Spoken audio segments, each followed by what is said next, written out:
So after we discussed lots of the law inside about the privacy in Hong Kong, in China, and Europe.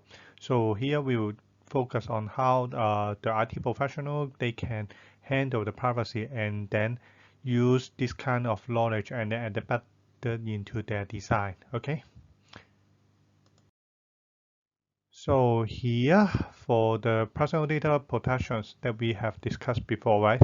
So they have care about the fair connections, they have care about the transparency, they have care about the need to know, the right to access, and also the right to access and also the correction, right?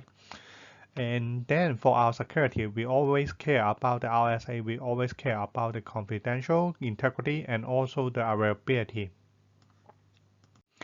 Confidential means that you need to put the data in a secure way. For example, you have the ESA level, you have different of RSA encryption, you have different kinds of HTTPS SSL for the data transfer, etc. etc. You have hashed the data, etc. etc. Okay.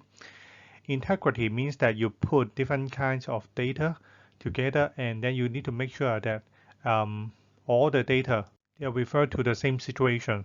For example, you have different kinds of data fields, right? So if you have the name, so you cannot have the name here. It's a, for example, Peter, and then you have another name here. You use, for example, George or even Mary in the data field. So you, for a data instance, you have different kinds of data um, field. You need to make sure that the integrity, and then you need to make sure that they are the same. And here, availability means that the time of the service, for example, your server will not be down for a certain time. For example, you have heard about the mainframe. The mainframe is 99.999% five light. That means that within one year, so the down of the system is only few minutes, or we say less than 5 minutes. So this somehow they say that is zero downtime, and that's why the ESET means that zero. Okay, so ESET means the availability. So if we put the personal data protection and the IT security together, so we form another terms called personal data system protections. Okay, so we have the confidential here. We have the confidential here. Okay, so I guess I have mentioned about what is the meaning of confidential.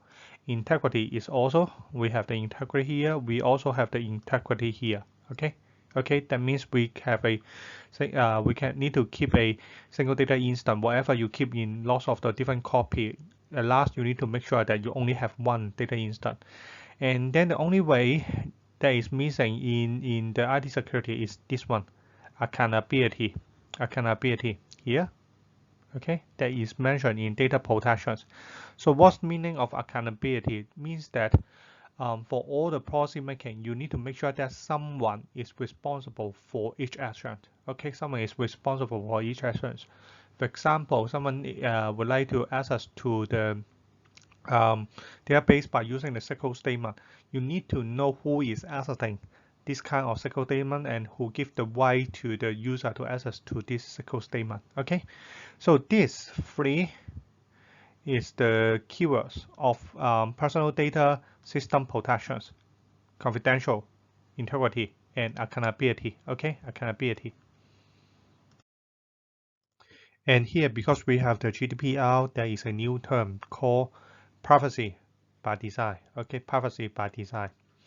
So what's the meaning of privacy by design? It means that when you start to design a system, whatever you are designing the IT system, information technology system, you are designing the physical networking infrastructure, okay, physical networking infrastructure, or the business issue, okay, or the accountable business practice. That means the business workflow, right?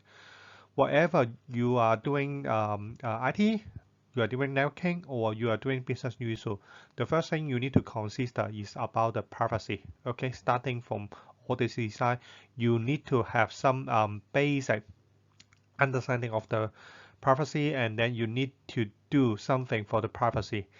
Then you set up the rules, and then all the policy setting will be follow this rule. So after you have setting this kind of rule and then adopt or embed it in your design, so you will have, for example, you are working in DB, so you will have your database design, right? So inside the ELD, it already concerned about the privacy inside. Okay, so the privacy by design, it can be simply understanding as a is a philosophy about how to embed the privacy from the very beginning. Okay, from the design stage, you care about it. Privacy by design is important because yeah, prevention is better than everything. Okay, so you should not wait for the accidents come and then you are facing lots of the facing lots of the problems and then you cannot do anything. Okay, so the first one, the most important thing is prevention. So the privacy by design, it prevents you from all the accidents, for prevent you from all the attempts. It also prevents you for lots of the mistake that makes by the humans. Okay, and if accident or if there is any hacking really happens. Okay, so because when you go to court, you can prove that you have a best or you have do your best. Okay, to prevent this kind of event. So it's a variables or is a important evidence to show you are carrying the privacy inside the design page. And it also helps you to enhance the customer trust. Okay, so it gives you lots of the evidence for the legal or also for the court and also for your customer to trust your database system or your IT service. There are a couple of principles about the privacy by design. So the first one, of course, it should be proactive and it should be preventive. Okay. So what that mean? Means that the personal data privacy must be set as the default setting. Okay. It's not an exception case. It's a default setting. So the meaning is you set up the privacy by design, and then all the design principle or DPP, data protection principle, you must ask during the design, or you must ask once it's created database. For example, if we adopt the DPP 2, so it's about the length that um, you keep the personal data. So if you are doing a proactive approach, that means for the prevention, that means in the first day of your ELD design, in the first day of your ELD design, it's a must for the user to fill in the length of the personal data that they should keep. Okay, okay. You should not think that I later on I can use a SQL statement or patch to update or delete all the things. Okay. So at the design stage, you need to state the month, okay, or you need to state the date that the user have an access to your system, and then you will delete all the data automatically. Okay, so this kind of setting is called default setting. So it's also say that it's embedded to the design, embedded into the design. Okay, it's not a add-on service. It's not a add-on service that you are facing the hackings or you are facing an accident. Okay, so it's well designed, and then if the rules is set and then they find that the situation is fire, so all the things will be done automatically as a default setting. And then the privacy by design should be a win-win stage. Okay, so somehow it's not a trade-off against the functionality or security. So if you have do the privacy by design, that means that you can take a lower levels of your security, or you do not put a firewall, something like that. So it's a win-win situation. So you need to do it both. The privacy by design should be transparent, okay, to all the stakeholders. Stakeholder means that not only means that the boss, it also means that your end user and all the IT professional that inside your company to allow all the verification, so everyone can have a look with your privacy by design, and then they can argue whether it's useful or non-useful, or whether the policy is good or not. You also care about the people-centric. You care about the peoples, okay, to address their common concern or address their common need. And then all the possessions should be covered the whole cycle of your personal data, starting from the collections to the data when you want to delete the data. So it's a complete cycle. So the privacy by design development cycle can be handled like this one. Okay. So this one is a cycle. Starting is here. So yeah, lots of the software development cycle, you start with the requirements. You collect the requirements by interview. Okay, by the user interviews. Okay, but now when you are talking about the privacy by design, your interview is not only focused on the user requirement. So somehow you also need to take care about the law. Okay, the privacy law or other user need. Okay, so for example, if you are a global user, you are targeting in the global user, so somehow you also need to take care about the GDPR. So this is the first stage. When you are going to collect the user requirement, you also need to collect the user requirement, refer to the privacy. Okay, refer to privacy. Then after you have do the interview and then you have looked with all the statement and you need to analyze your situations. Okay, analyze the situations. So most likely here you analyze the situation and then you create a workflow and then you try to find out some common user need. But inside the privacy by design approach, you also need to care about the privacy law. Okay, care about the custom wide. Okay, not only about the business need, because for the GDPR that I have mentioned before, there are a couple of user rights that you should concern. Okay, so if you are going to handle this kind of customer, especially the customer in the EU, so you also need to analyze the privacy law and how the privacy law can go deep into your service or implement inside your service, and then implement a policy inside your service or applications. Okay, so after you have analyzed and you know the user requirement point by point, so there are lots of point 1, point 2, point 3, point 4, and then you try to figure out what is the function, and then you start to do your design. Okay, design. So here are lots of design you need to do. For example, the workflow. For example, the database.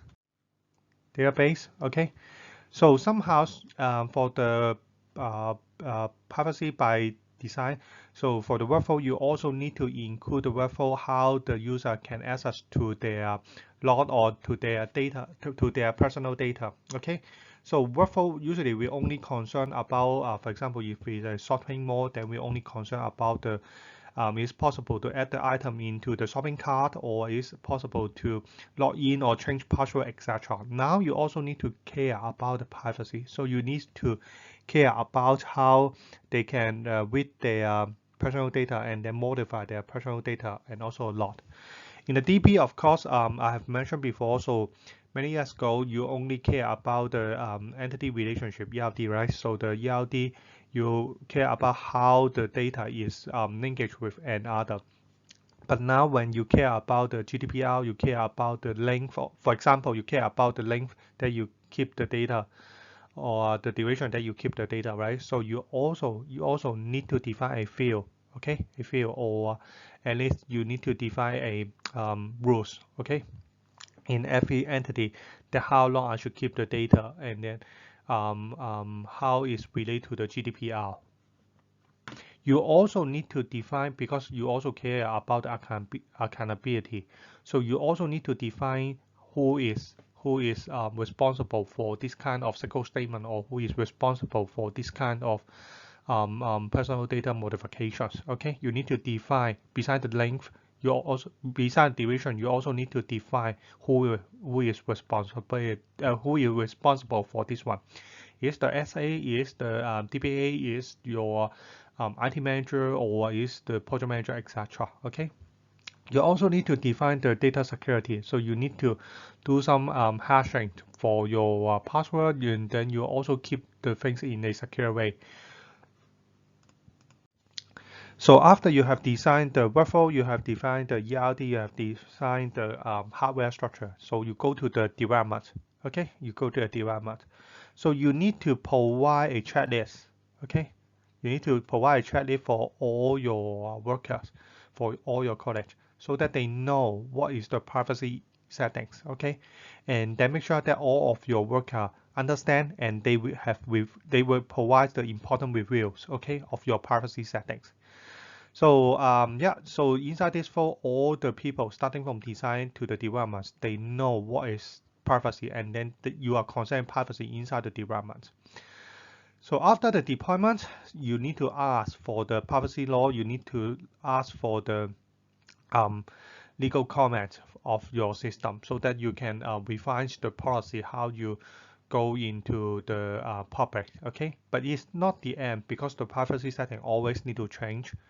For example, the law, right? Especially in this few years, you have GDPR, you have the law in China, etc. The law is always changing, and later on maybe the law of Hong Kong they will also change, right? So you need to have lots of the reviews, okay? Not only the internal reviews, perhaps you need to go outside and then get some certifications, okay, to make sure that your privacy level or your security level is up to standard, up to the industrial standard. So privacy by design, when you are just concerning the privacy by design inside the system, there are lots of the questions that you need to ask. So for every single statement or for every data fields, when you are going to collect and or when you are going to access, so you need to ask whether it's necessary or not. Okay, okay. So all the access must be necessary. Okay. So you cannot provide additional information or extra information when it's not when it's unnecessary during this kind of operations. Okay. You need to for every data field you need to understand why this data is collected, combined, and associated. Okay. Okay. For example, you are processing some big data or not data, so you need to understand what kind of information is going to be processed or going to be combined and then is lawfully is fair to the user, etc. And you need to provide a safeguard, that means the security level, such as encryptions, okay, or access control. Not all the user or not all the IT administrator or IT professional they can access to the whole database. In fact, even for the developer, they after the development, so all the password and they also access level should be stopped. Okay, should be stopped, and they cannot access to the system again. So you also need to provide option out for all the user to delete all the personal data, not mark as delete, is totally removed from your system. So if you have heard before, if you are creating some ERP enterprise resources planning, it's hard to delete data because all the data they are associated with each other, they are joined with each other. So somehow if the user select the option out, okay, option out, so they want to quit your applications, so you need to remove the data. So you need to define a clear policy or clear cycle statement how the user data can be deleted automatically, okay, inside your system, not mark as delete. Most of the ERP system they will only mark as delete, but yeah, according to the GDPR or according to the privacy by design, you need to have a clear rules how it can be done and then how you can remove all the data immediately. So here is the example of when you design the privacy policy. So what kind of question you need to ask and bear in your mind, and then you need to ask, for example, why it collects the information. Okay, so for all the data fields, you need to tell the user, or at least you need to create a documentation why this data field is necessary to collect. Okay, and how it can be used for this kind of information. For example, inside the data fields, you have collect the username. Okay, so you need to define whether the username will be only used to log in the system and then will be only used to modify the personal data. For the other, for example, you want to do the big data analysis or you want to do some um, um, shopping cart issue. So this kind of username or this kind of the true name of the user, you not to use or access. So you ban this kind of process. For example, the username should not be go to the big data analysis. Okay. Yeah. How long it should be retains inside the information. That means the DPP 2. Okay, DPP 2. Okay. So how the information can be collected by the owner, DPP 5 and also DPP 6. to what other kinds of organizations this information can be distributed and why. Okay, you need to stay clearly about the reason. So it's about the marketing issue. So you pass part of the log data without the true name of your user to your marketing department, and then they do the big data analysis, etc. Care about the accountability. That means the new terms inside the GDPR. Who is responsible for this kind of protections? Okay, and then how can a owner provide the option out, delete all the data? So these are questions you should bear in your mind, and then when you are designing, you can go back to this issue and then concern all these kinds of questions. So depends on your company need. So the organization may document the information security policy as a set of policy. Generally, the following policy groups are addressed. The first one is high level information security policy. The policy should include the statements of the confidential, integrity, and availability. Okay. The second one is the data classification policy. This policy should describe the classifications, the levels of the control of each classification, and responsibility of all the potential users, including the ownership, etc. Okay. The third one is the acceptable usage policy. So so this policy includes all the information resources, including the hardware, software, networking, internet, etc. Okay, and it describes the organization permissions of the usage of the IT and also the information related resources. Okay. The last one, access control policy. So this one is the policy to describe the methods for defining and granting the access to the user for different IT resources. And some of the company, they also have the end user computing policy. So this policy describe about the parameter and then usage of the desktop tools. Okay, so you provide the desktop computer to the user. So you have the end user computing policy. For example, probably they provide the PC, okay, PC, or provide the notebook for our daily use. So they also define a policy to regulate the use of this kind of resources. So people do not have good intentions about the protection of information system and then information related assets. But we think that people are generally teachable, teachable, and they can be trained in different methods to use this kind of safeguard inside the organization, inside the IT system and all the related infrastructure. So a formal security awareness program must be include different activities so that it can help your employee to have a better understanding about the information protections, measurement work, and how they can be used. Most of the employee will agree that the organization assets are wearable and should be protected. Okay, so they must need to know how to use and how it is done.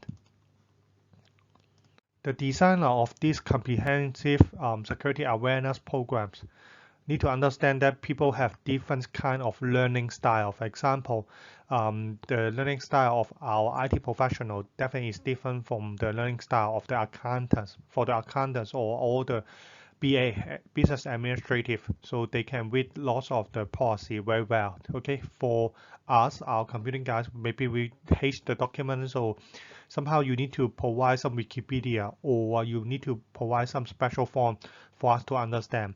So if you are giving this kind of policy to some lower level or front end staff, they really hate to read long documents. So somehow some training course or practice, okay, case study should be provided for them to read and understand the whole situation. And it also means that you should not put all your resources in one single method. You should provide different methods, wherever is a guideline, is a rules, is a Wikipedia, or is a case study training. Okay, you should provide different kind of resources for everyone. Some of the elements of the security awareness program should be include a signed acknowledgement of security policy in order to drive home of serious of the company how they care about the security policy. All the employees should be required to sign a statement, okay, to sign a statement that state that they have read, they have understand, truly understand, completely understand, and will confirm to be this kind of security policy. This should be done at the time of when they are going to your company or when they are hired, okay? And then you should provide a regular training for this kind of employee every year, okay? So you need to keep on or update or remind the situations of the security and situation of your privacy settings. And this will help the employee to know his or her responsibility, where to find the information, where to find the policy and additional information that relate to the privacy, okay? And expect that they will do this kind of policy so that there is no consequence for failing to do so. You should also provide an internal website just like Wikipedia. So all the information and all the content on the security awareness, on the privacy awareness, and the control, the policy, and other information can be easily found inside your company resources. Periodical message should be also sent to your employee time to time. Okay, so it can be necessary. You can send an email for a group of employee to remind them the best practice of keeping the information, the best practice about caring about the privacy. You can also send the periodic message to those who never or haven't visited the Wikipedia or internal website of your company about the security, about the privacy. So that is a push information to them, and then they have no reason say that I haven't read, I don't know where is the information, right? So you can do this kind of thing and then keep them remind. So you should also put some poster or flyer sometimes, okay, to state that the advantage to make the employee know that the security or the privacy is really important for their company. They should care about this kind of thing. You can put or award for this kind of best practice. So you can find some best practice here and then share during the break room, during the chit chat or during the meeting room. Okay, so this kind of rewards also helps you to create a culture of your company to care about the privacy settings.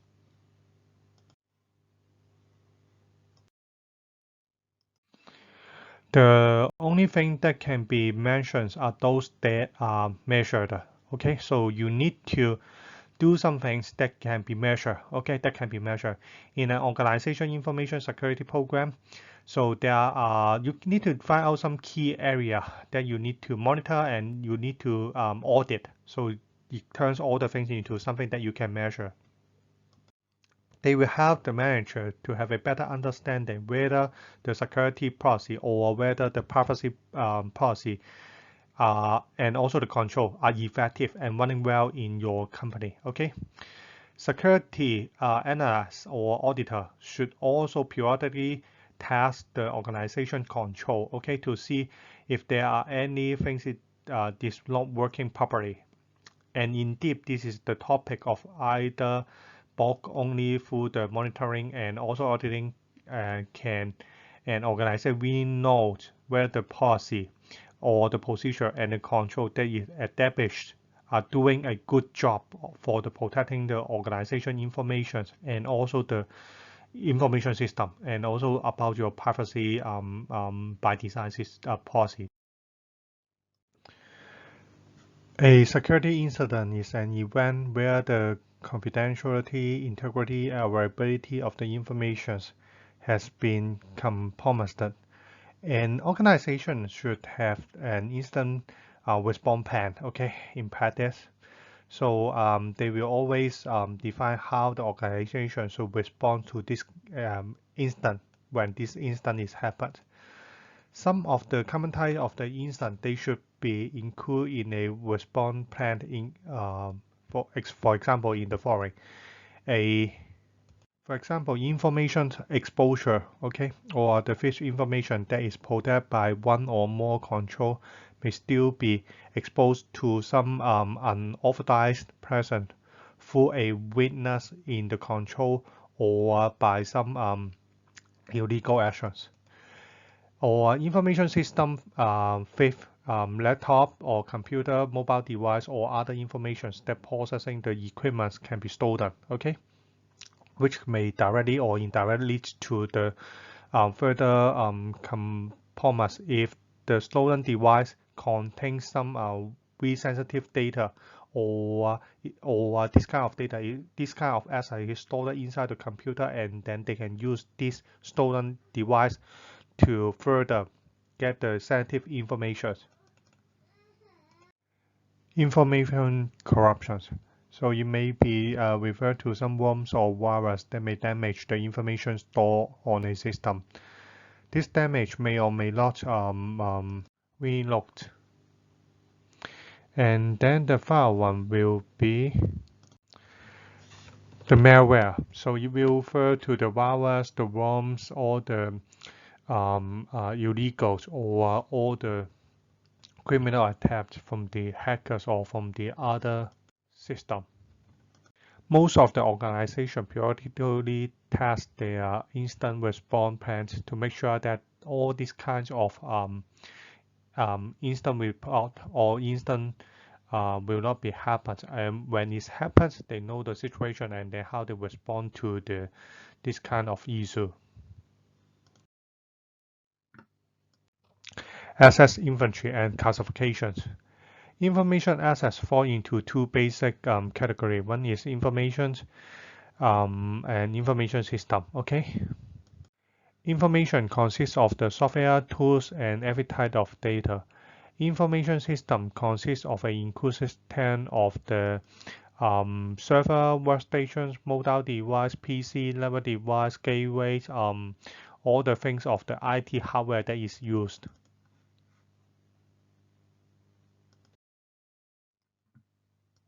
The hardware is easy to understand. I think that we can more focus on the information classifications. Okay. So in most of the organization, various type and also the set of the information will have different degrees of sensitivity. This level of sensitivity will used to create the different levels should be handled somewhat differently. Okay. The most sensitive data should handled by the encryptions or transmit should be accessible to only those individuals who have a justified to need it, to use it. Okay. So will it be easy to simplify handle all the information with the same weight as the most sensitive data in the organization? So the answer, of course, is no. While it could be easier to remember how to handle and dispose of all the information, it could be one worse, okay? And then the cost of encrypt everything is really expensive. Encrypt everything and also store in your IT resources is somehow is waste the use of your resources. So try to imagine that for a mainframe, it can handle million instructions per second, but it doesn't mean that you can handle the SSL, the RSA encryptions. So the million instruction will be dropped really fast into few thousands, okay, into few thousands or around 10,000 of the transactions. So if you encrypt all the things, so it's kind of wasting of your resources. But in another way, if there are too many levels of classification, will also burden as a single level because people don't know how to define different level into it and handle the data. In most of the organizations, an information classification program can be defined as detailed in less than a 10-page. So for many organizations, a simple four-way classification program is suggested, which is a good practice for we to start it. So the four levels should be secret, restrict, confidential, and also public. Enemy information in the organization could be classified into these four levels. And then in this table, we try to classify this four-level secret, which is the top secret, no one can use it. Restrict some of the user, for example, the project manager or some of the key important person, they can handle this kind of data. Confidential, okay, it include the system documentation and user documentation, right? So somehow for all the documents, that handled by the internal staff fall into confidential, and also for the public that everyone can access it, okay? So you try to classify the data into this four way, and then it also provide the suggestion about how you access to how you store in the server, how you storage in the mobile device, how you handle it inside the email, website, and also the fast. Okay, so this table is quite good. Perhaps you can make a good use of this table and then define your policy.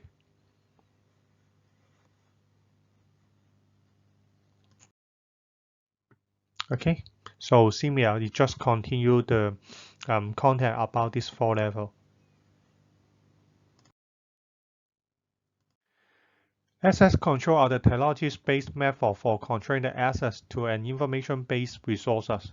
So access control must be actively managed by a staff member who are afforded to perform this function and trained to perform this function properly. Okay. The working of the access control are discussed later in this chapter. Okay, about the logical access control. The access control also exists in some physical world that are discussed, for example, in our Poly UI, we have the access control, and are discussed later in this chapter, the physical security control. The management of the access control require the process and the business rule be established that govern how the access control are managed. This process and rules are used to decide which person will be permitted to access to which data and function in the organization. The process to manage the access control are the first one, access control request. Any new request for access must be formally made via an established request procedure. That means your policy. The request should be approved by the subject manager as well as the owner of the resource of which access is being requested. Okay. The second one is the access control review. A periodic review of the user access to a system must be performed to verify everyone who has the access is still entitled to the access, to verify all the access for the terminated employee has been removed. Then the third one is the segregation of duty review. That means isolate, right? A periodic review of each user's access right in all the system must be performed to verify that the user does not have a combinations of access, okay, or they have the rights to access to different kind of system, okay. And then the last one is the employee transfer. When an employee is transferred from one department to another, or one position to another position, the access right associated with the dependent positions must be removed, and any of the new access rights of the new positions must be established. The final one will be the employee terminations. When an employee is no longer employed by the organization, the access right of all the employees must be terminated immediately.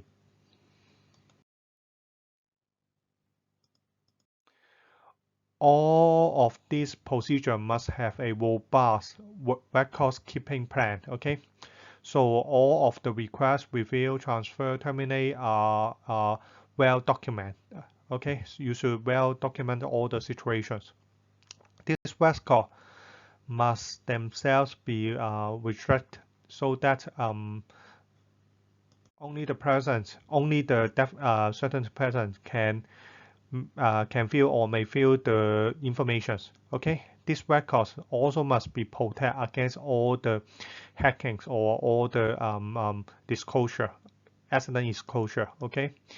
In addition to this process, these are the civil audits and also the monitoring procedure to verify the correct operations of this procedure, and auditing is discussed in later in this chapter. Okay. Another one is the access control law. So a session discuss about the business process and all the records are associated with them. In addition to those records, the information system that person are given permission to access must have the automatic records of their own. Okay, so this system must also record all the access made by these persons and like the records associated with the business procedure. This process must also be protected from all the damage, okay, or disclose. So nearly every IS organization rely on one or more third-party organizations in the development, support, or operation, etc. Okay, so there are so many specialists and also the sub-parties in this kind of IT system. Okay, that's even larger than the organizations. The third party and their risks. Okay, the use of the third-party organizations should not be permitted to increase the overall security risk and also the organization when consider the outsourcing service to a third party. A risk assessment must be performed to identify uh, um, um, and find out all the risks associated with this event. Okay. Some of this type of service that the third-party service organized provide the transfer. For example, the internet service provider, for example, the internet hosting provider, application service provider, etc.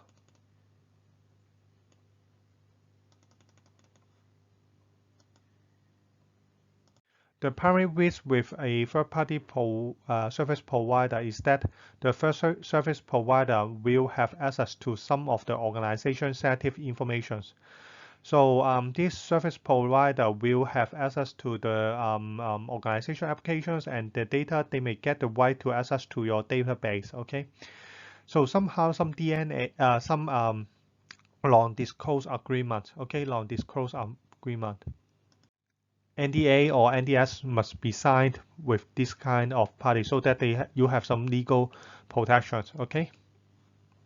The organizations will be sending the data to the service provider with these kinds of access, with these kinds of NDA or NDS. Okay, and also they also need to review the overall risk to break down each component and analyze the risk of each component to do this kind of process.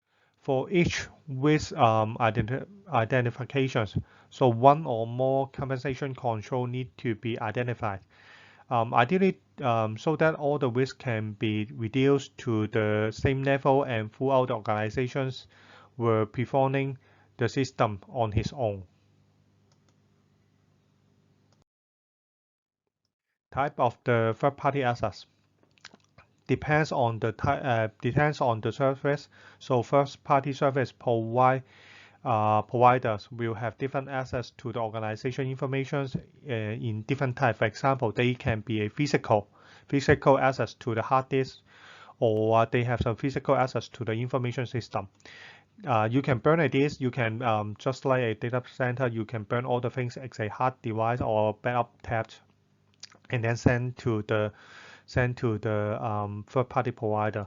Okay, third-party provider sometimes also request the login to your application as an end user or log in your application as a administrative user. So definitely the access right and also the risks are different, right? As a end user, they would like to only study about the faults of your system and about the risk of your system.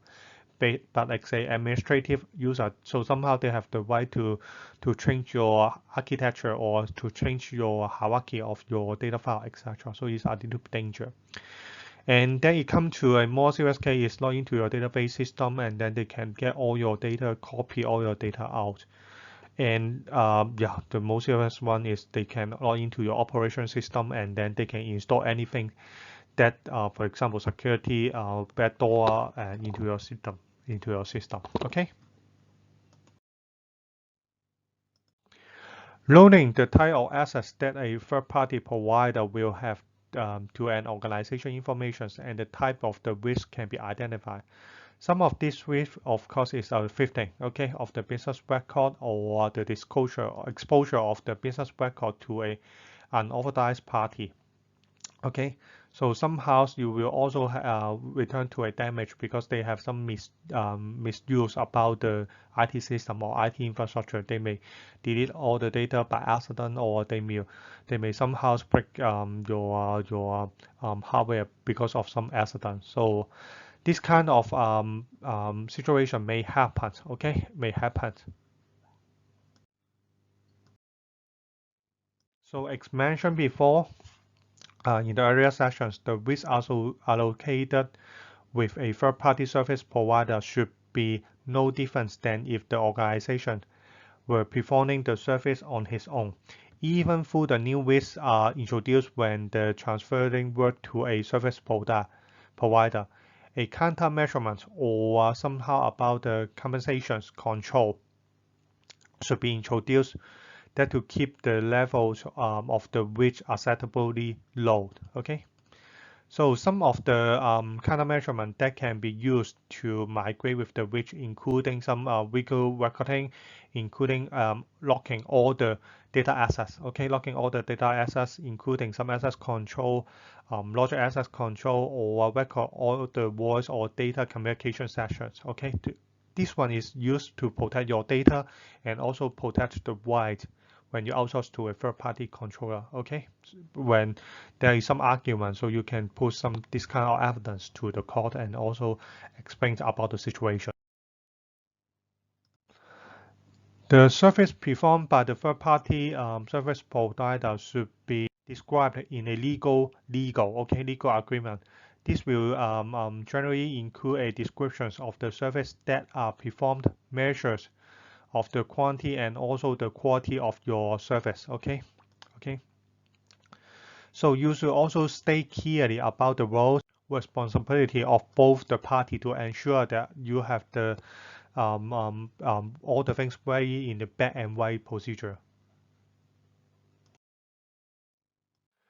Legal agreements with the service provider should include those kind of all this kind of thing. For example, a statement that of organization information and the knowledge of his business process will be kept in confidential, so you cannot let the others know what's happening in your system. Let the again the third party, right? So this the four or the other party that they will not know the situations. Okay, again NDA along disclosure agreement or along disclosure statement is needed inside this one. Okay, so yeah, inside the statement you also need to state the security or privacy related issue. The security control required to protect the organization information could also be stated inside the document. So you need to state all the things one by one clearly. What kind of technologies that you are going to use, and then what kind of technologies that you are going to use to transfer, to store the data, etc. And acceptable use of the organization information. So you cannot ask the user to ask the third-party provider to access to all of your informations. Okay, so only part of the organization is allowed.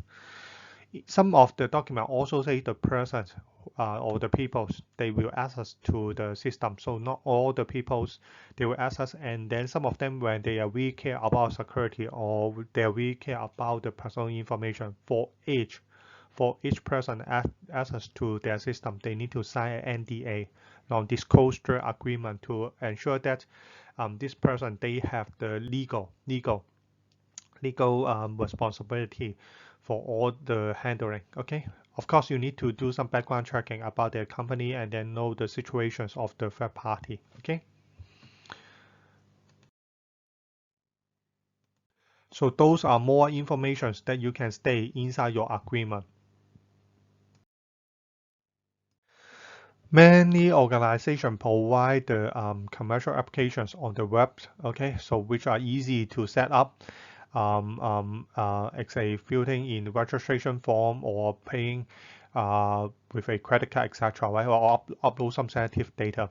So this organization operates as a application service provider (ASP). Okay, the service or